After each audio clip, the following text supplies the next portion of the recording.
12 rich bats. Poor 1996 में एक दिन मेरा बेटा स्कूल से घर लौटा। स्कूल से उसका मोह हो गया था। वो पढ़ाई से ऊब चुका था। मैं उन विषयों को पढ़ने में ज्यादा समय क्यों बर्बाद करूं जो असल जिंदगी में मेरे कभी काम नहीं आएंगे। उसने विरोध किया। बिना सोचे विचारे ही मैंने जवाब दिया, क्योंकि अगर तुम्हारे अच्छे नंबर नहीं आए तो तुम कभी कॉलेज नहीं जा पाओगे, चाहे मैं कॉलेज जाऊं या न जाऊं। उसने जवाब दिया, मैं अमीर बनकर दिखाऊंगा। अगर तुम कॉलेज से जुट नहीं हुए तो तुम्हें कोई अच्छी नौकरी नहीं मिलेगी। मैंने एक माँ की तरह चिंतित और आतंकित होकर कहा, बिना अच्छी नौकरी के तुम किस तरह अमीर बनने के सपने देख सकते हो। मेरे बेटे ने मुस्कुराकर अपने सिर को बोरियत भरे अंदाज में हिलाया।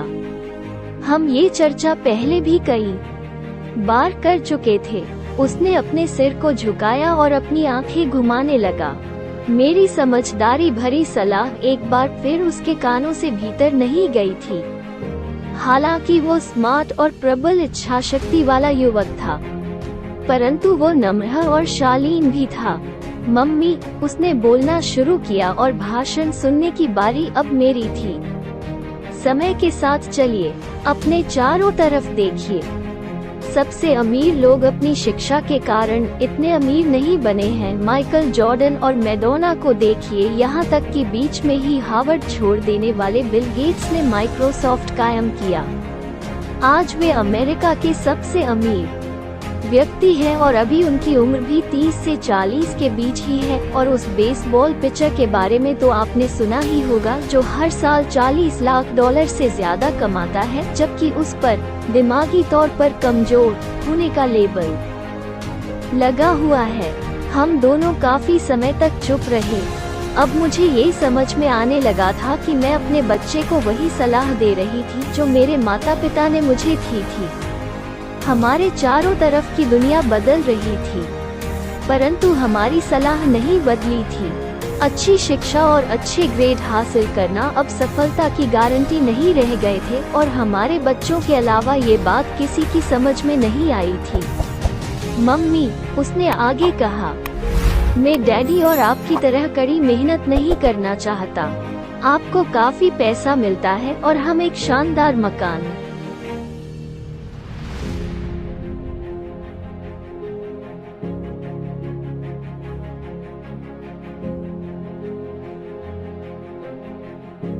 "12 rich said, poor said one day in 1996, my son returned home from school.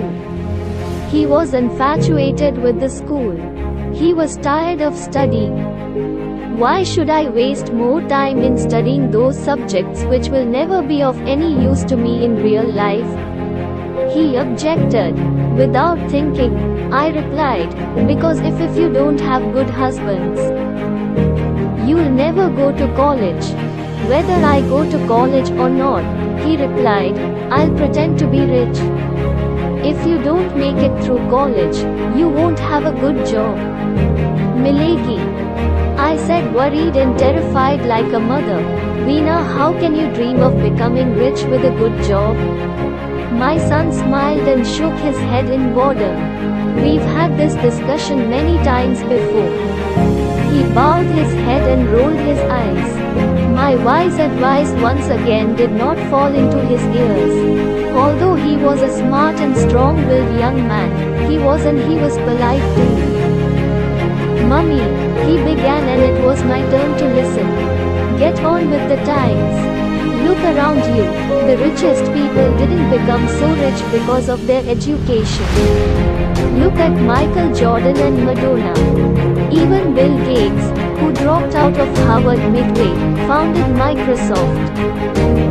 Today he is the richest man in America, and his age is still between 30 and 40. And you must have heard about that baseball pitcher who earns more than $4 million every year while on that mentally weak label to be. We both remained silent for a long time. It dawned on me now that I was giving my child the same advice that my parents had given me. The world around us was changing, but our advice had not. Getting a good education and getting good grades